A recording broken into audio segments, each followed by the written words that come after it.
Silicon Valley where really quickly people open up their network or really quickly people close their network, but they'll give you a chance and they'll introduce you to some incredible people to try to help out with what you're working on.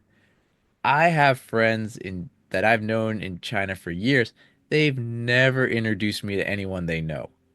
Like it's not one of those things. It's their connections. They hold them really tight to their chest. They don't open up. Um, Whereas in the US, it's here's everyone I know. Who do you want a warm intro to? Let me make that intro. So it's very challenging, I think, for a Westerner that hasn't grown up, who's doesn't have family connections or that to really build those strong ties with people there. And the language and cultural barrier, it's a different it's I mean, yes, it's a different country, but it's a different world.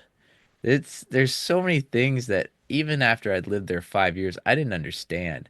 I would just shake my head at things and just go, "Gosh, will I ever get used to this?" And ultimately I wasn't able to. I mean, there's still so many things there with a hierarchy society and these cultural traditions that even when I go there, I don't quite understand and I can't really adopt to it with growing up in the West with, Catholic background and all those things.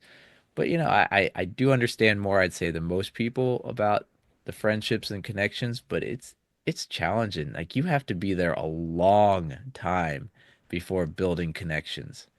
And I mean, if someone's planning on going there for 6 months to a year, yeah, you might meet someone, you might, have some get-togethers or maybe, you know, but it's shallow. It's not that like family feeling that you might get other places in a shorter time. You really got to be there a long time.